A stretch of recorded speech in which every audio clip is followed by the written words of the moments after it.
A man wakes up decades in the future, no it's not Buck Rogers, to find a very different world, no it's not Futurama. And the twist is, no it's not Sleeper, that all of this is from the creator of Star Trek. But I can't love you. I'd be human then. No network wanted to greenlight these pilots as a series, but at the same time, no one wanted to be the one to turn down the next Star Trek. No, please don't! So here are several versions of the same basic idea from Gene Roddenberry, plus another of his pilots that almost became a series: Genesis 2, The Questor Tapes, Planet Earth, and Strange New World.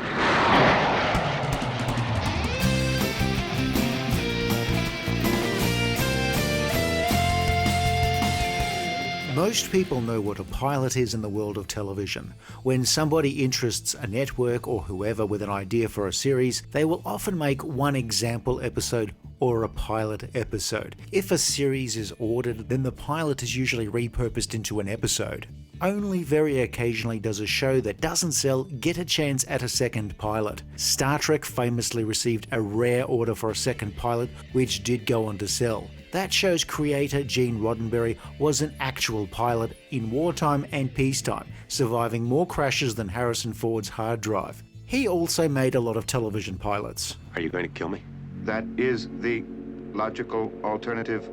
You can almost fill a small shelf in the vault of Almost with pilots originated by Gene Roddenberry that did not become a series. It's misleading to characterize Gene Roddenberry's career as being the creator of Star Trek shows and only Star Trek shows. But for a while after the cancellation of that soon-to-be classic, that was the brush he'd been tarred with. He was a sci-fi guy. Since Trek, he'd written a trashy movie about a high school coach sleeping with students and possibly killing them, and a treatment for Tarzan, but the fish weren't biting. Serves him right for using bran flakes as bait. Being the producer of a number of unsold pilots is not the same as being the producer of an actual show, let alone the producer of a successful one. As Star Trek posthumously became a hit via syndication in the early 70s, networks were eager to cash in on that show's increasing cachet. After a few years of indifference from studios and networks, Star Trek's increasing profile, thanks to constant reruns, gave Roddenberry's career a shot in the arm. It's like the Earth has been given a second chance. Gene Roddenberry's phone rang constantly, and it wasn't just kids ringing to ask if they could speak to Dr. Spock. Filmation had already begun work on its Saturday morning version of Star Trek, but the great bird of the galaxy, having spent the last few years as an albatross, was finally able to spread his wings and fly away and get the worm before flying into a mirror. Look, this is what I get for outsourcing script writing to parakeets, the feathery hacks. Roddenberry preferred to limit his active involvement in the animated series, with former Trek story editor D.C. Fontana overseeing the scripts in the initial episode order. There was a writer's strike at the time, which prevented writers from working on primetime series, but not animation. So the lower fees didn't deter established writers from contributing to the animated adventures of Kirk, Spock, McCoy, Uhura, Scotty, and Sulu, but not Chekhov, which was at one point the show's working title.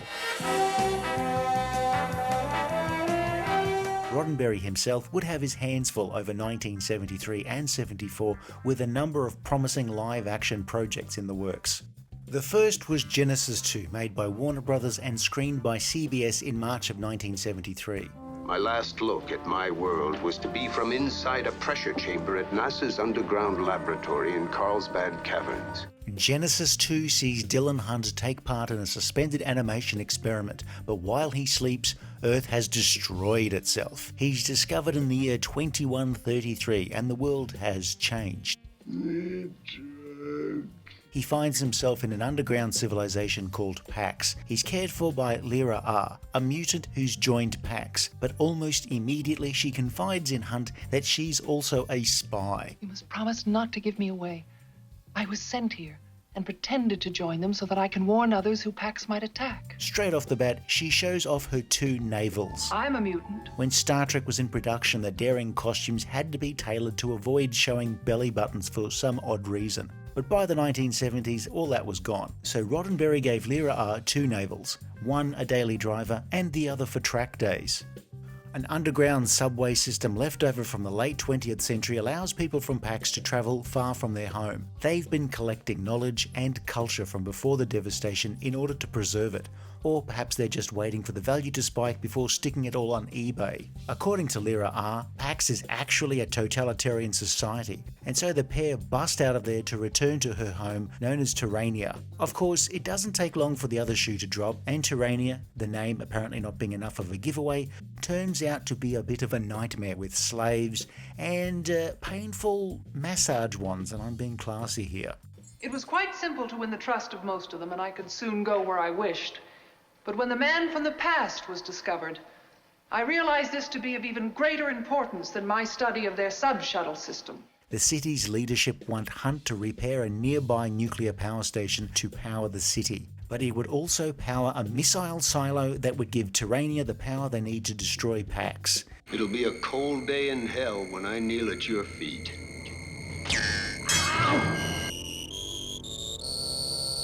The position of respect, human. Dylan gradually realizes what's going on, and then runs into a mostly anonymous bunch of Pax operatives, who it appears would have been regulars in a series had it gone ahead. There's Dr. Blank, Mr. Beige, and John Neutral Grey. They're introduced in a way that makes you think, oh, maybe they're going to end up dead by the next commercial.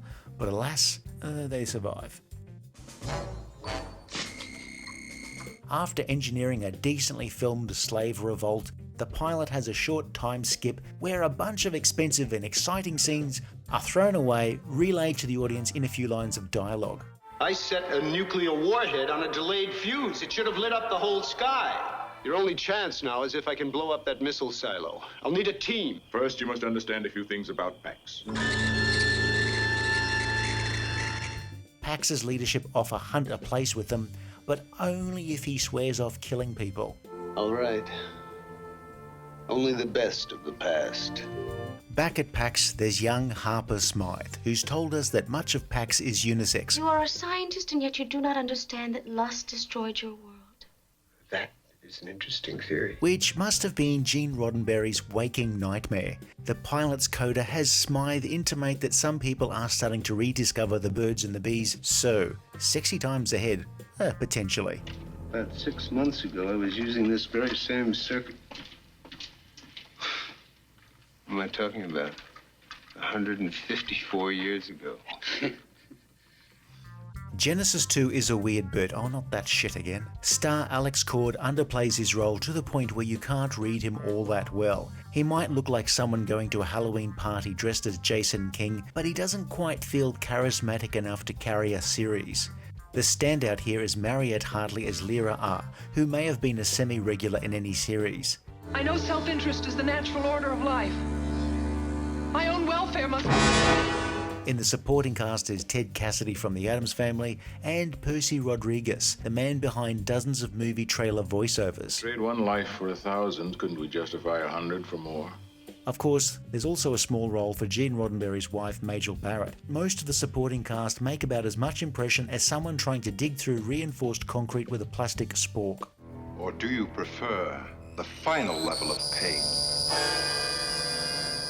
Genesis 2 had a number of former Star Trek people on board, such as production designer Matt Jeffries, who's designed some nice sets for the subway car and the Terranian city. Costume designer William Weartice did his very best to see how close to somebody's junk you could get with a very short toga on 1970s television. Yes, I have seen him daily, and each time I've seen him, he's grown stronger. Genesis 2 had a rather healthy budget for a science fiction pilot. The sets look quite lavish. Pax and Terrania have very different feels. Pax feels like a tarted up bomb shelter, while Terrania is a mix of medieval and palatial. Some rather ratty looking wigs aside, Genesis 2 could have passed for a decent low budget feature film.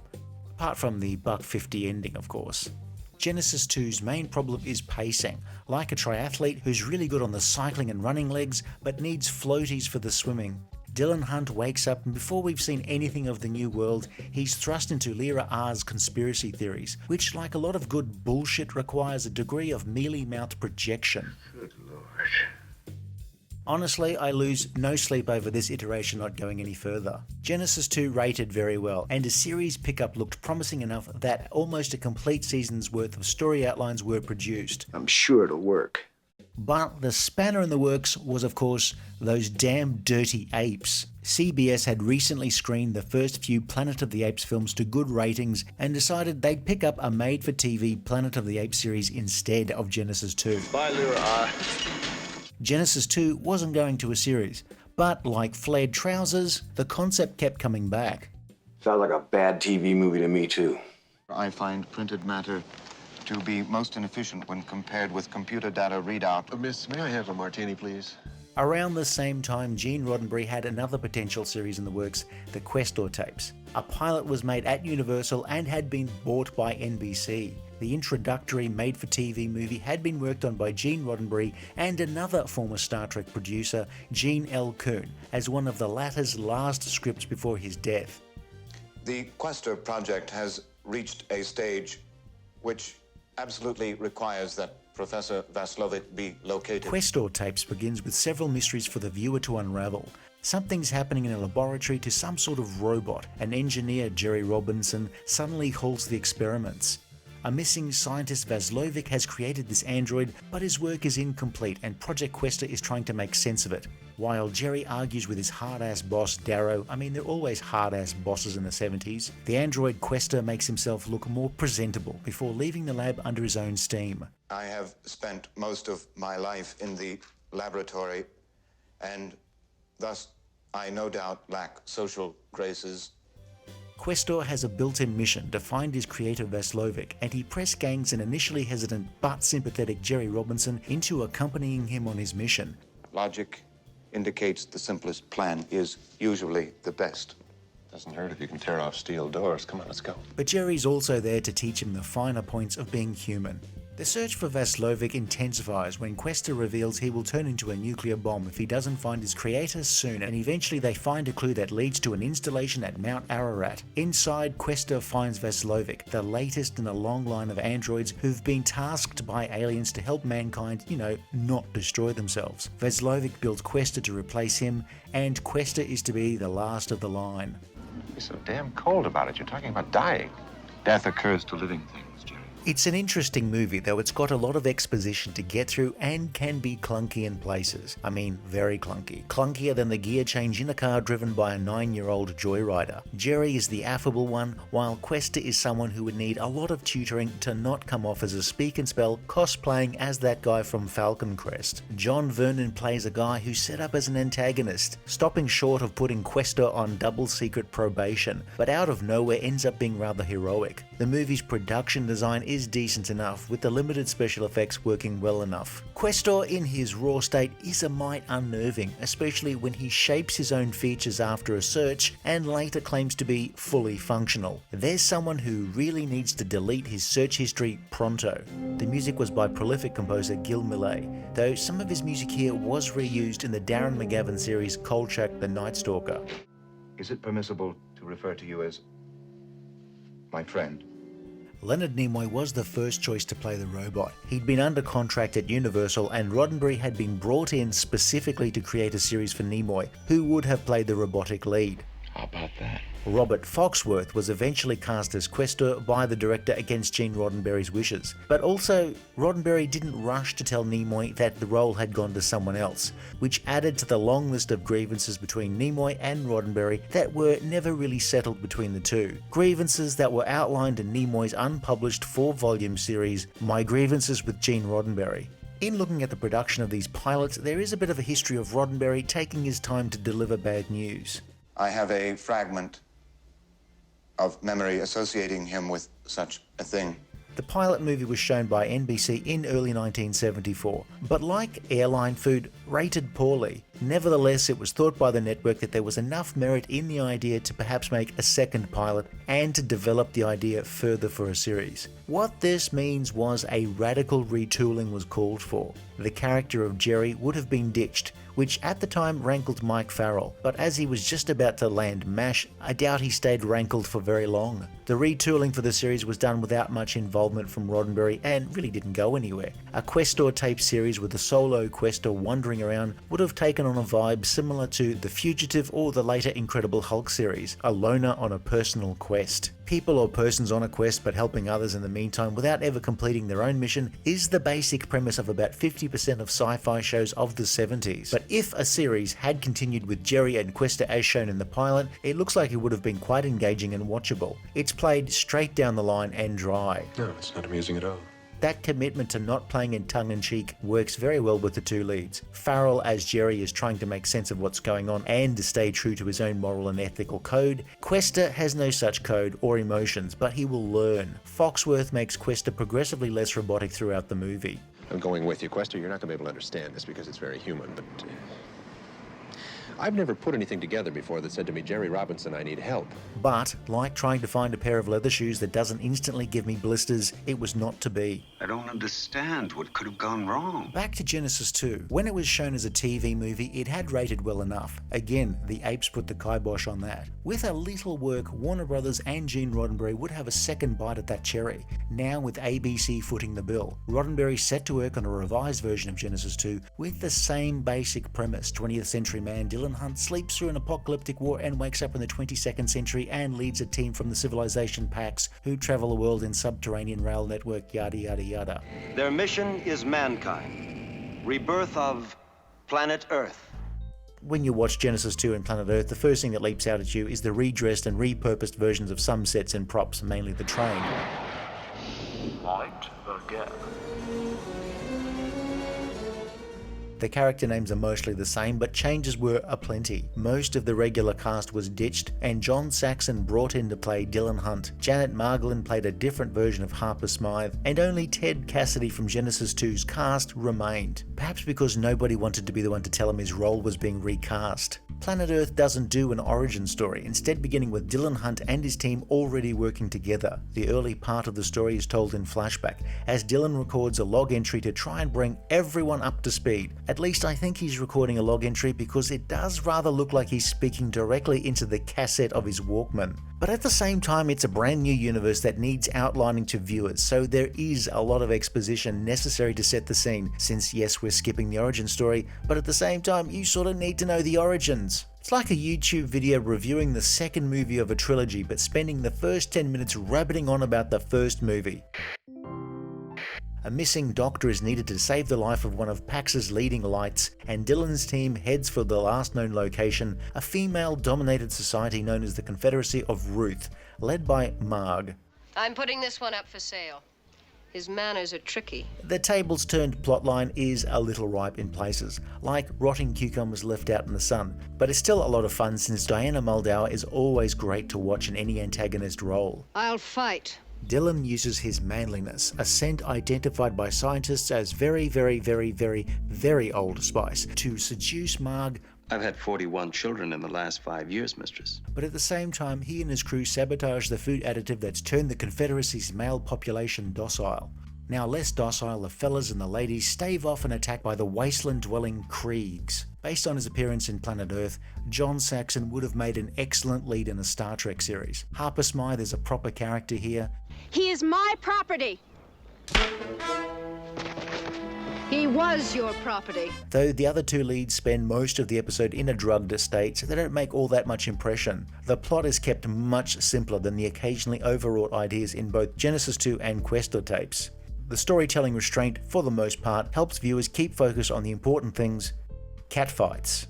Planet Earth feels like something that, with minimal rework, could have made for an interesting series. The info dump in the first 15 minutes, which tries to set up the series premise, the characters, and the plot for the first episode, Illiterate but intelligent, is slightly better handled than Genesis 2, but still could have used another draft to make it feel less clunky. When broadcast by ABC in 1974, Planet Earth received poor reviews from many contemporary critics, many of whom had remembered Genesis 2 from the previous year. Probably depends on how well he understands female psychology. I don't think he knows the first thing about it. Again, it wasn't picked up as a series, but again, the story doesn't end there. 1,000 new adventures. This has been one of them. Warner and ABC weren't ready to give up on the premise just yet, just in case they ended up with their own Star Trek-style phenomenon. Gene Roddenberry, though, was done, extracting himself from the project and had to be content with other producers taking over. The idea was revamped again by the new producers, this time with 3 astronauts in suspended animation in space returning to a post-apocalyptic Earth. The trio then explore this, quote, strange new world to try and find other sleepers from their time. John Saxon was back, this time named as Anthony Vico, and he's accompanied by a navigator and a doctor. What would we find in the strange new world? As they ramble around in their recreational vehicle. Strange New World was broadcast as a made-for-TV movie, but was actually 2 one-hour scripts joined together with about as much skill as a badger with a welder. The first story sees the astronauts returning to Earth and encountering a society where people don't die, since they just grow clones for spare parts. James Olsen is a brilliant scientist whose technological developments in keeping people alive indefinitely is reaching its limits, as he inevitably develops dementia. Martine Beswick and a pre-Captain America Reb Brown are the other main city dwellers. Let's have some plain, straight talk. You've got us here against our will. What do you want from us? The second story involves the descendants of park rangers using the Forestry Service manual as a Bible in their mission to protect what was once a national park from poachers. Despite some nice model work at the start and a slightly less laborious setup, Strange New World seems like it wouldn't have been all that engaging as a series. Can I just get in and drive it away? No, I thought not. We learn almost nothing about the lead characters. The Doctor is almost seduced by the science of immortality, and the Navigator has a moment with Grizzly Adams' younger brother, Pisley Adams. And again with the togas. Here the trio are more or less on their own, so their uniforms are rather ratty. But since he's got a pimped out RV, Vico even dresses like a dentist when driving. Strange New World was okay, but that's kind of where the story ends. My brain is not what it once was. The movie presentation was broadcast by ABC in mid-1975, with Roddenberry's name totally absent from the credits, yet he somehow received a lot of the blame from reviewers. By 1975, Gene Roddenberry was back to where he was at the start of the decade, not the producer of a TV series. He did make another pilot. In 1977, he co-wrote and produced a supernatural-themed TV movie called Spectre, starring Robert Culp. But by then, the on-again, off-again attempts by Paramount to relaunch Star Trek in some form were very much on again. My friends and I, for the past 200 years, have been in hibernation. Planet Earth seems the most polished of the 3 stories about the sleeper emerging after the Holocaust, and the closest to giving you a sense of how a weekly series may have panned out. Strange New World was okay, but probably wouldn't have been a great show. Genesis 2 had potential, but would have needed a lot of work to make a weekly series more interesting and less aloof. The Questor Tapes, obviously the outlier here, is the best movie, but the way a series was being developed probably would not have ended up as well as a Planet Earth-based series. So here we have 4 near misses, like building a glass house next door to a driving range. Some of the ideas in these pilots would appear elsewhere. Questor is very obviously a prototype for Data in Star Trek The Next Generation, and after Roddenberry's death, 2 TV series were made based on Roddenberry's ideas, one of which became the spacefaring series Gene Roddenberry's Andromeda, led by yet another version of Dylan Hunt, who will abbreviate to Dunt. Sometimes studios recover their costs on pilots that didn't sell as series by releasing them as theatrical features or later on home video. Some pilots are still viewable decades after their use-by date just by virtue of who was involved in their production, which is why these 4 TV movies are still relatively easy to find if you're curious about what Gene Roddenberry was up to during Star Trek's wilderness period in the 1970s. Dylan, don't! If you enjoyed this video, please like and subscribe, leave a comment below or check out some of our other videos.